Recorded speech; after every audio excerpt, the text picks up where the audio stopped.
नमस्कार दोस्तों, medieval Indian history की एक और नई वीडियो में आप सभी लोगों का स्वागत है।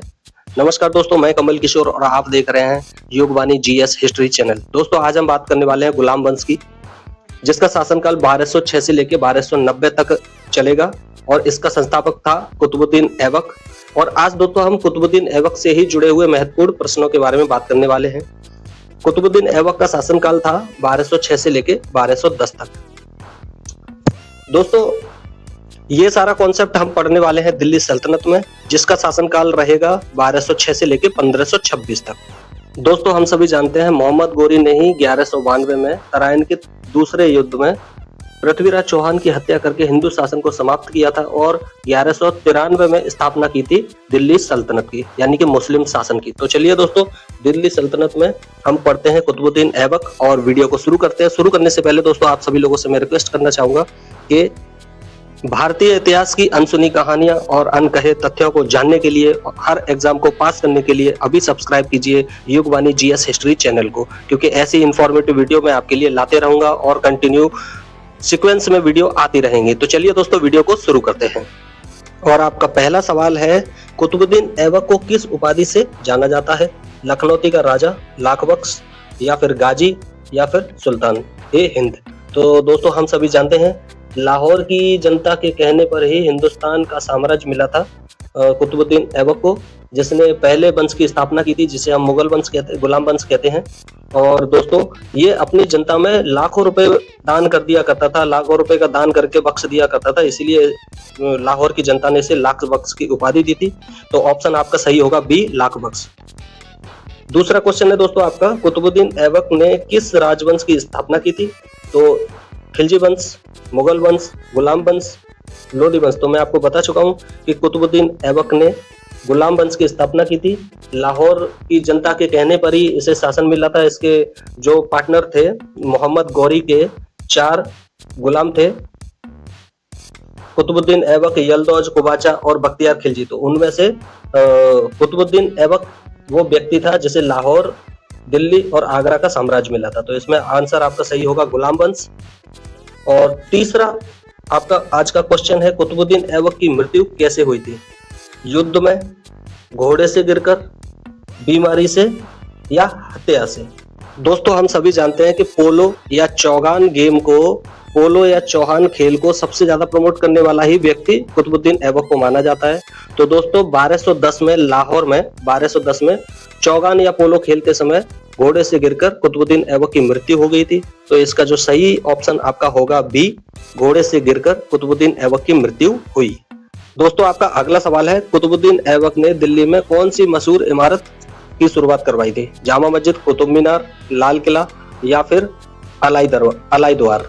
तो दोस्तों मैं आपको बता दूं 1199 में कुतुब मीनार का निर्माण कुतुबुद्दीन ऐबक ने करवाया था अपने गुरु कुतुबुद्दीन बख्तियार अलकाकी के नाम पर। इसने से पहली मंजिल बनवाई थी और 30 साल के बाद उसके कुतुबुद्दीन ऐबक का जो गुलाम था इल्तुतमिश, तो 30 साल के बाद इल्तुतमिश ने 1229 में इसे पूरा करवाया था। इसकी जो लंबाई है वो 73 मीटर है। कुछ इतिहासकार इसे 72.5 भी मानते हैं और ये 1993 में यूनेस्को में शामिल हुई थी।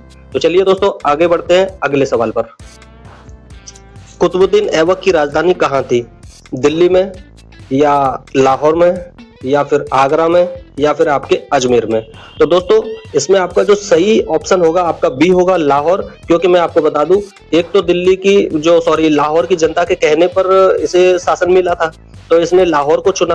दूसरी वजह ये भी थी कि यलदौज और कुबाचा का इसे डर था कि यलदौज और कुबाचा अगर ये दिल्ली को अपनी राजधानी बनाएगा तो लाहौर पे वो लोग कब्जा कर लेंगे। तो उसकी वजह से इसने यलदौज और कुबाचा के डर से प्लस लाहौर की जनता की वजह से इसने लाहौर को ही अपनी राजधानी चुना था। और बाद में हम सब जानते हैं कि दोस्तों इल्तुतमिश जो इसका गुलाम था, इल्तुतमिश से 1215 में तराइन का तीसरा युद्ध हुआ भी था, जिसमें इल्तुतमिश ने यलदौज और कुबाचा को पराजित किया था।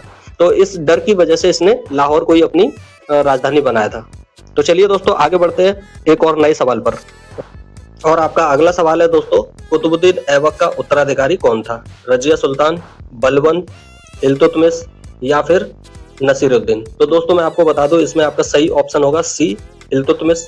क्योंकि ये गुलाम वंश है और एक गुलाम का जो गुलाम होगा वही इस गद्दी पे बैठ सकता है, इसीलिए इसे हम गुलाम वंश कहते हैं। और मैं आपको डिटेल में बता दूं, कुतुबुद्दीन ऐबक का बेटा बना था उत्तराधिकारी वैसे तो, जिसे हम आलम शाह या फिर आरम शाह कहते हैं। 1210 में कुतुबुद्दीन ऐबक की मृत्यु के बाद में उसका बेटा उत्तराधिकारी बना था, लेकिन इल्तुतमिश जो बदायूं का गवर्नर था वो इसका गुलाम था। तो इसने कहा था कि भैया जब मोहम्मद गोरी मरा था तो मोहम्मद गोरी का गुलाम था कुतुबुद्दीन ऐबक और कुतुबुद्दीन ऐबक का गुलाम मैं हूं इल्तुतमिश, तो इस हिसाब से इस गद्दी पर मैं बैठूंगा। तो उसने जूड का जो युद्ध भी हुआ था 1211 में आराम शाह और इल्तुतमिश के बीच में, जिसमें इल्तुतमिश ने आराम शाह को पराजित किया था और खुद गद्दी पे बैठा था। तो इसका ऑप्शन सही होगा सी, इल्तुतमिश। चलिए दोस्तों आगे बढ़ते हैं नए सवाल की तरफ, और आपका नया सवाल है, कुतुबुद्दीन ऐबक ने किस राजा के अधीन सेना नायक के रूप में कार्य किया था? मोहम्मद गोरी, अलाउद्दीन खिलजी, गियासुद्दीन बलबन, इल्तुतमिश। तो दोस्तों इसका आपका सही ऑप्शन होगा ऑप्शन ए, मोहम्मद गौरी।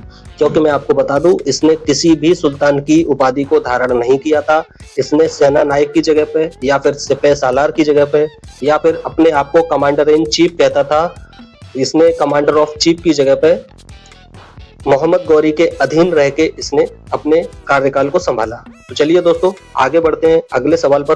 कुतुबुद्दीन ऐबक ने भारत में कब शासन आरंभ किया था? 1191 ईस्वी में, 1192 ईस्वी में, 1206 ईस्वी में, 1210 ईस्वी में। तो हम सभी जानते हैं दोस्तों इसका ऑप्शन सही होगा सी, ऑप्शन सी में आपका 1206। चलिए दोस्तों आगे बढ़ते हैं आखिरी सवाल की तरफ। कुतुबुद्दीन ऐबक ने कौन सा प्रसिद्ध मस्जिद का निर्माण करवाया था? 2.5 दिन का झोपड़ा, चार मीनार, कुतुब मीनार या मोती मस्जिद। तो दोस्तों मैं आपको बता दूं, चौहान वंश में एक राजा हुआ करते थे अर्णोराज। उनका एक पुत्र था विग्रहराज फोर्थ, विग्रहराज चतुर्थ, या उसे हम बीसल देव भी कहते हैं, जिसने अजमेर में एक संस्कृत विश्वविद्यालय बनवाया था। और विग्रहराज ने दोस्तों हरि के लिए नाटक भी लिखा था, तो उन्हीं ने संस्कृत विश्वविद्यालय बनवाया था और उसको तोड़कर कुतुबुद्दीन ऐबक ने 2.5 दिन में एक मस्जिद बनवाई थी जिसका नाम रखा था 2.5 दिन का झोपड़ा। दोस्तों वीडियो अगर पसंद आई हो तो वीडियो को लाइक करें, शेयर करें, और ऐसे ही इंफॉर्मेटिव वीडियो को देखने के लिए आप हमारे युगवाणी जीएस हिस्ट्री चैनल को अभी सब्सक्राइब कर लीजिए। साथ ही बेल आइकन को जरूर ऑन करना ताकि हर एक इंफॉर्मेटिव वीडियो की नोटिफिकेशन आपको मिल सके सबसे पहले। दोस्तों अगर वीडियो आपको सच में पसंद आई हो तो वीडियो को लाइक करें और अपने पढ़ने लिखने वाले सभी दोस्तों के पास शेयर करें, ग्रुप में शेयर करें और वीडियो को ज्यादा से ज्यादा फैलाएं दोस्तों। और वीडियो में अगर किसी तरह की कोई समस्या आती है या आप किसी तरीके से उस बात को समझ नहीं पाए हैं तो उसके लिए दोस्तों कमेंट में आप हमसे बात कर सकते हैं। बहुत जल्द हम वीडियो अपने चैनल पे आपको टेलीग्राम का लिंक भी प्रोवाइड करवा देंगे। और दोस्तों अगली वीडियो हम बनाने वाले हैं इल्तुतमिश के ऊपर, जो गुलाम वंश का वास्तविक संस्थापक जिसे माना जाता है, जिसका शासनकाल रहेगा 1211 से लेकर 1226 तक। तो दोस्तों जल्दी से चैनल को सब्सक्राइब कर लीजिए, बेल आइकॉन को ऑन कर लीजिए और अपने फ्रेंड सर्कल में भी चैनल को ज्यादा से ज्यादा शेयर कर दीजिए। अगली बार मिलेंगे नई वीडियो में नई जानकारी के साथ। तब तक के लिए जय हिंद, वंदे मातरम। दोस्तों युगवाणी जीएस चैनल को जिन जिन लोगों ने सब्सक्राइब नहीं किया है अर्जेंटली अभी सब्सक्राइब कर लीजिए, क्योंकि ऐसे ही सीक्वेंस में वीडियो आती रहेंगी। धन्यवाद दोस्तों।